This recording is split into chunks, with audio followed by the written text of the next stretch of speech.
Mark, unfortunately the worst has been confirmed and we've been relegated to League Two. What's your initial reaction to that?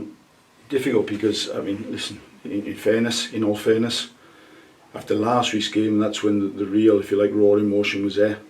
Because with all, all said and done, today would have had to be a 8-goal turnaround, which, you don't really expect. You're hopeful, but you don't really expect. It would have been almost a miracle to do that.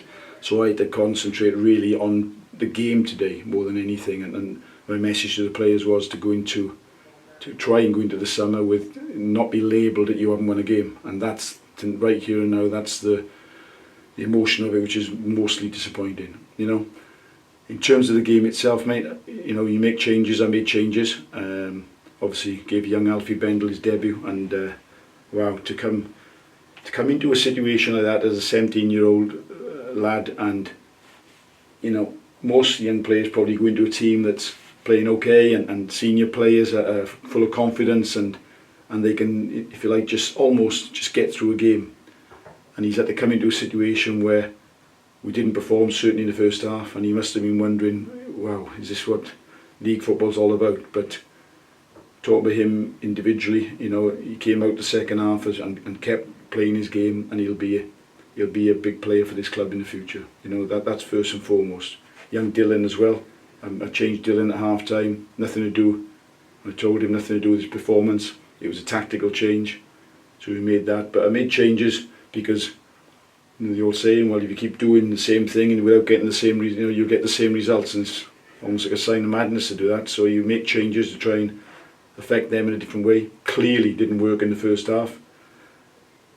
I think mainly because, again, the players went into it low on confidence and just wanting them to express themselves. So words were said at half time, mostly along the lines of, stop feeling sorry for yourself and get out there and affect the game, as individuals, and you've got to be mentally strong, and that's probably what them as a group haven't been strong enough mentally since they've been on this bad run, which has ultimately seen us as a club go down. But I certainly have to take as many positives, if there are any, out of games, and okay, you see things in the second half then when the shackles are off, if you like, and a lot of things in the second half pleased me, and I thought, we did enough to get a result out of it second half. But if I'm a fan standing on the terraces or sitting in the stand watching, that clearly isn't enough. But I've said it before, mate, what this club has to do now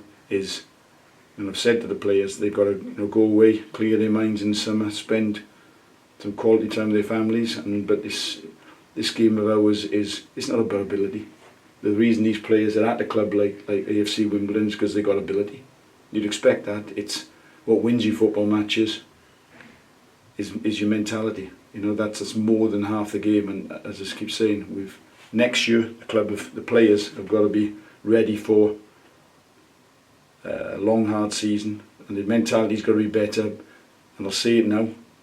Maybe put an extra pressure on them. I don't care. I'll say it now that I see AFC Wimbledon as, if not the favourites, certainly one of the favourites to bounce back. So the club, we've got to go into that season, if you like, with that mentality. And sometimes, as I say, it's tough when people think you're the favourites, but we've got to embrace that and really grow in confidence for the start next season to make sure this club, this proud club, bounces back straight away.